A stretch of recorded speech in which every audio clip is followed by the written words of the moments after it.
Hello everyone, this is Anjali और स्वागत है आपका मेरे चैनल लर्न विद अंजलि में। इस वीडियो में हम डिस्कस करने वाले हैं मिटिगेशन ऑफ अर्थक्वेक के बारे में।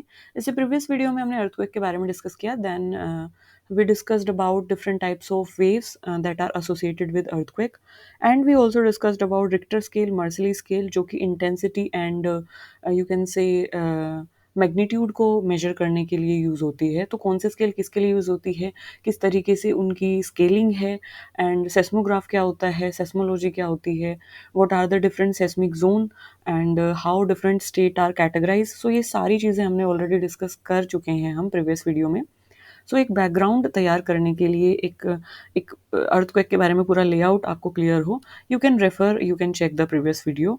Now it's time to find out कि मिटिगेशन मेजर्स क्या हैं, मतलब कि किस तरीके से हम अर्थक्वेक के इम्पैक्ट को रिड्यूस कर सकते हैं। बिकॉज अर्थक्वेक आएगा, वो एक नेचुरल फिनोमिना है, वो एक नेचुरल डिजास्टर है, that is natural hazard. you cannot um, you cannot stop that, but you can control that, you can reduce the impact, you can reduce the consequences, you can reduce the brunt which a humankind face from that. So क्या क्या चीज़ें हम pre plan कर सकते हैं earthquake के आने से पहले, किस चीज़ों को हम पोस्ट, क्या चीज़ें पोस्ट प्लान कर सकते हैं। सो वो सारी चीज़ें हम इसमें पढ़ेंगे। सो बेसिकली मिटिगेशन का मतलब होता है कि नाउ इट्स टाइम टू कि अर्थक्वेक से किस तरीके से बचना है। ओके, रिड्यूस कैसे कर सकते हैं हम, जो सेस्मिक जो एक्टिविटी है, सेस्मिक जो वेव्स हैं, जो वाइब्रेशन है, उनका लोगों पे, इंफ्रास्ट्रक्चर पे, इन्वायरमेंट पे इम्पैक्ट कम पड़े, कम से कम चीज़ें डिस्ट्रक्ट हों, उसको हम किस तरीके से उसके लिए हम क्या अप्रोच यूज़ कर सकते हैं। तो this is what this heading is saying. Now moving on to the things कि अगर हम साइंटिफिकली बात करें या अगर हम एक तरीके से बेसिक लेवल पे बात करें, तो हम दोनों चीज़ों के बारे में बात करेंगे इसमें। अब अर्थक्वेक को प्रिवेंट एक हद तक किया जा सकता है, बिकॉज इट इज़ समथिंग जो नेचुरल फिनोमेना है, वो सडनली आ रहा है। कंप्लीटली आप इसको रोक नहीं सकते, बट उसके इफेक्ट को आप मिनिमाइज कर सकते हैं प्रिपेयर्डनेस के थ्रू और कुछ इंजीनियर्ड सॉल्यूशंस के थ्रू। तो वो इंजीनियर्ड सॉल्यूशन क्या है, वो हम इसमें अभी देखने वाले हैं। सबसे पहला है स्ट्रक्चरल मिटिगेशन आप कर सकते हैं, मतलब कि कुछ इस तरीके से आप स्ट्रक्चर को डिज़ाइन कर सकते हैं, कुछ इस तरीके से आप प्लान कर सकते हैं चीज़ों को कि अर्थक्वेक का जो एक तरीके से इफेक्ट है वो कम हो। इससे पहले हम देख लेते हैं, जैसे कि अगर हम प्लानिंग की बात करें, so Bureau of Indian Standard has published certain building codes and guidelines for safe construction of building against earthquake. तो BIS ने कुछ बिल्डिंग कोड्स, कुछ गाइडलाइंस दी हैं कि किस तरीके से स्पेशली सेस्मिक जोन, जो एरिया नंबर 5 है, जहाँ पे जो कि सेस्मिकली एक्टिव, वेरी एक्टिव, फोर्थ और 5, सेस्मिकली एक्टिव अगर हम बात करें तो फोर्थ, और वेरी वेरी एक्टिव 5। सो इन एरियाज में specially, I am not saying कि सिर्फ इन एरियाज में, बट स्पेशली इन एरियाज में, क्योंकि ये सेस्मिकली एक्टिव है। सो इसमें सेफ कंस्ट्रक्शन बिल्डिंग का हो अर्थक्वेक के अगेंस्ट, तो अर्थक्वेक प्रूफ बिल्डिंग बना सकते हैं यहाँ पे। So before the building are constructed, the building plans have to be checked by the municipality according to the rules laid by the law.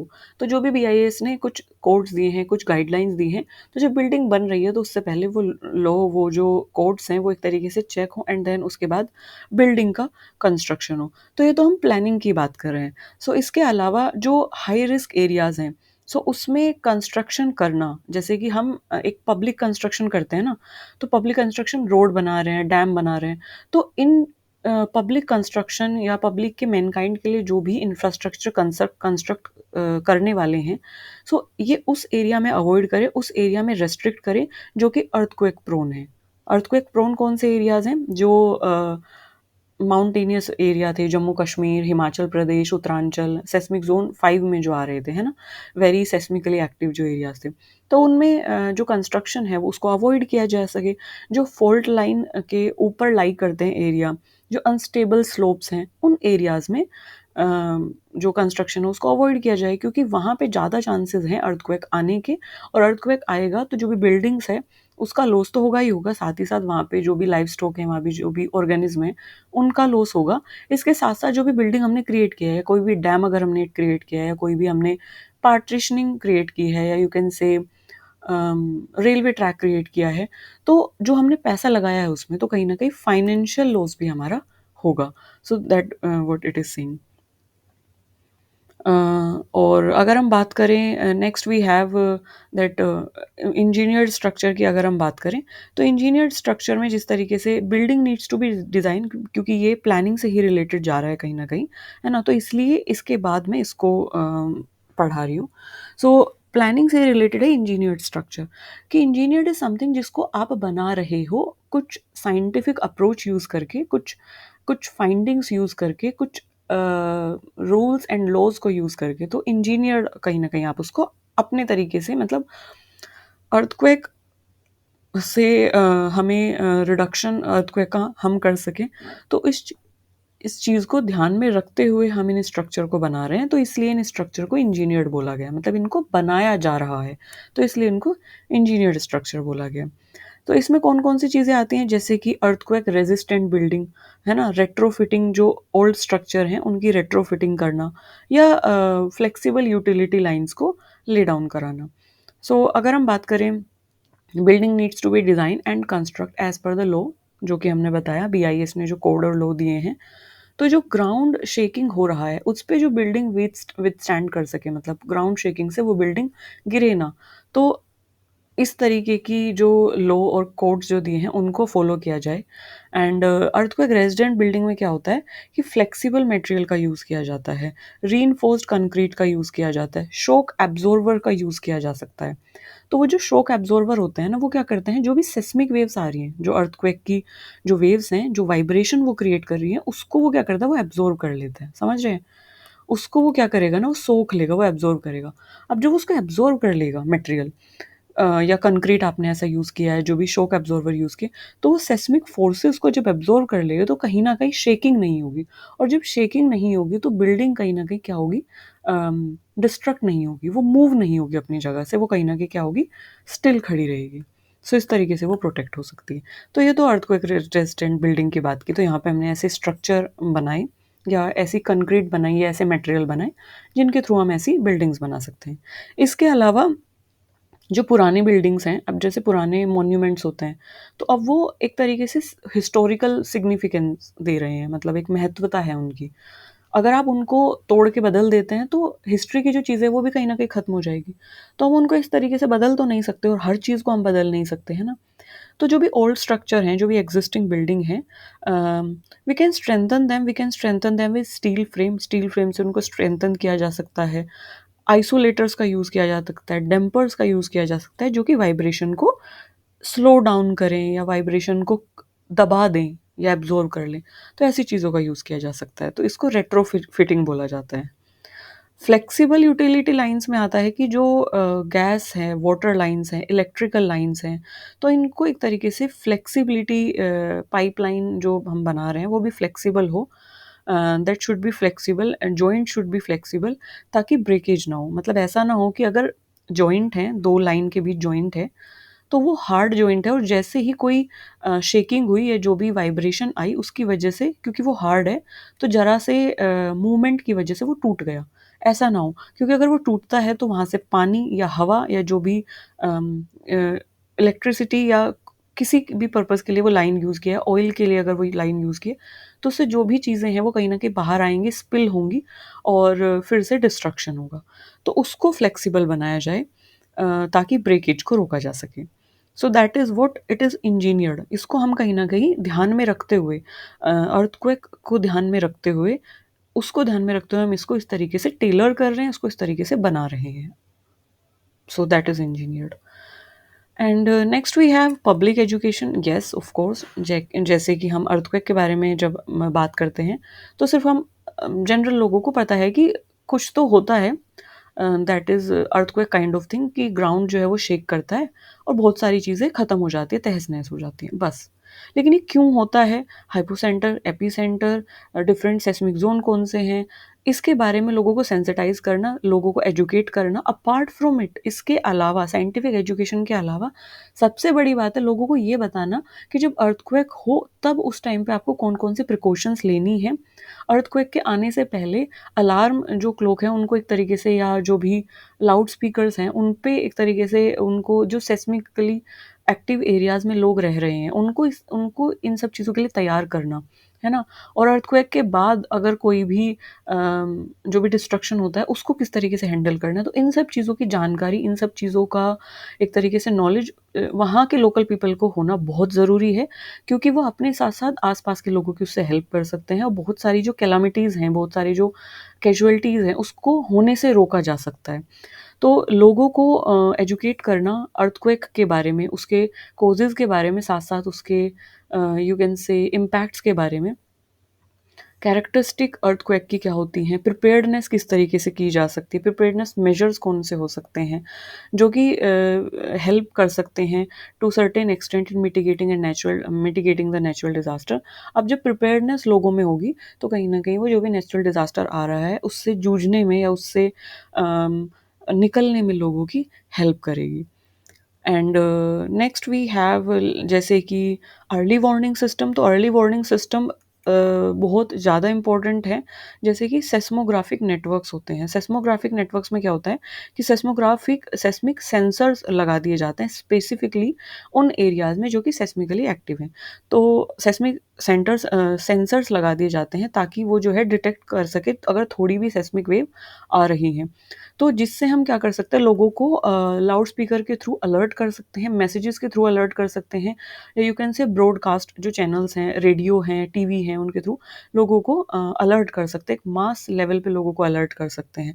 अब ये अलर्ट हम कब करेंगे, जब हमें चीज़ें पता होंगी, हमें इन द सेंस जो भी अथॉरिटीज़ हैं जो कि अलर्ट लोगों को कर रहे हैं, तो वो एक तरीके से लोगों को बता सकते हैं तब जब उन्हें चीज़ें पता होंगी। तो इसके लिए सेस्मिक सेंसर्स लगाए जाते हैं जो कि सेस्मिक वेव को डिटेक्ट करते हैं, तो उससे पता चलता है कि अर्थक्वेक यहाँ पे आने वाला है या आ रहा है। पब्लिक अलर्ट सिस्टम लगाए जाते हैं जैसे कि सायरन है, मोबाइल नोटिफिकेशंस के थ्रू, मैसेजेस के थ्रू, या रेडियो के थ्रू, रेडियो अनाउंसमेंट जो होते हैं, लाउड स्पीकर के थ्रू लोगों को वार्न किया जा सकता है अर्थक्वेक जस्ट आने से पहले, ताकि वो प्रिपेयर हों उन सब चीज़ों के लिए। डिज़ास्टर प्रिपेयर्डनेस और रिस्पॉन्स, इसमें एक अप्रोच हम फ़ॉलो कर सकते हैं या की भी जाती है उन एरियाज़ में। पब्लिक अवेयरनेस कैंपेन बार-बार लगाए जाए, ताकि जिस तरीके से लोगों को पता हो, कम्युनिटीज़ को, वहाँ की जो लोकल कम्युनिटीज़ है वो खुद से अपनी हेल्प कर सकें, सेफ्टी मेजर्स ले सकें, जैसे ड्रॉप है, कवर है, होल्ड ऑन, इन सब चीज़ों के बारे में उनको बताया जाए, ताकि जब उनको कमांड दी जाए तो वो उसको फ़ॉलो कर सकें।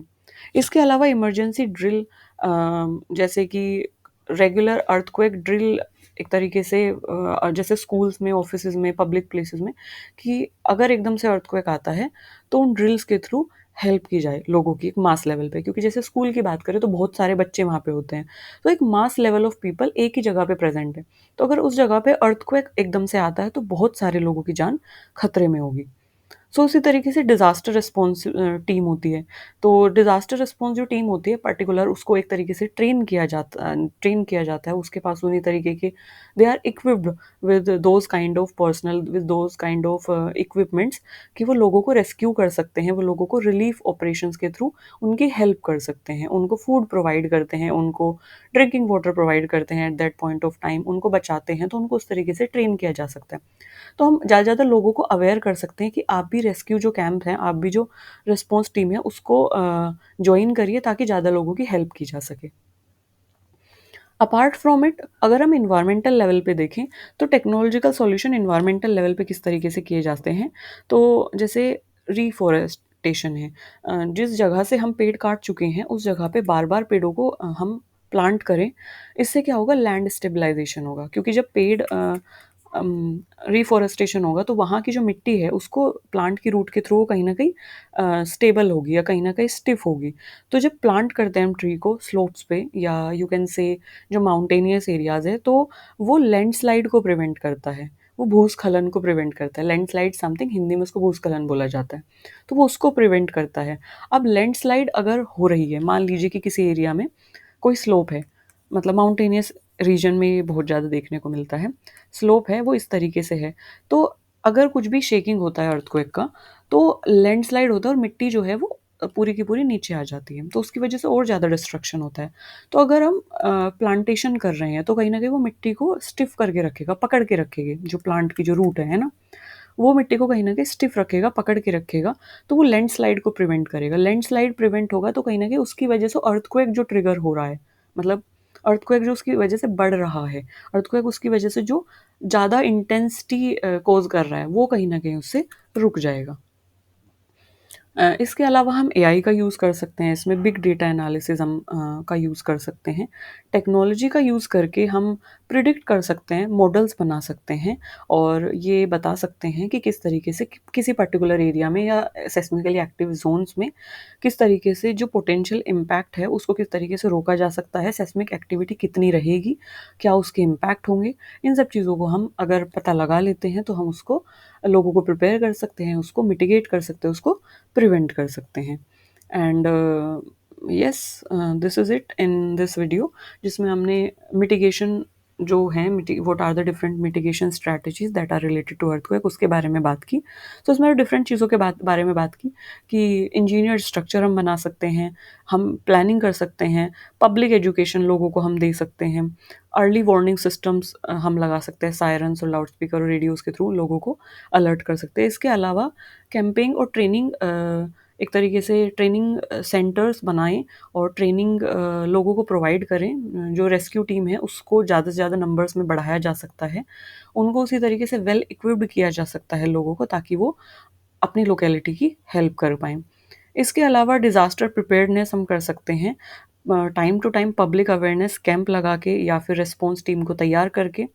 इसके अलावा सेस्मोग्राफिक नेटवर्क्स या सेस्मिक जो सेंसर्स हैं, उनकी हेल्प से लोगों को हम अवेयर कर सकते हैं। So that is it in this video. This is all about mitigations of earthquake.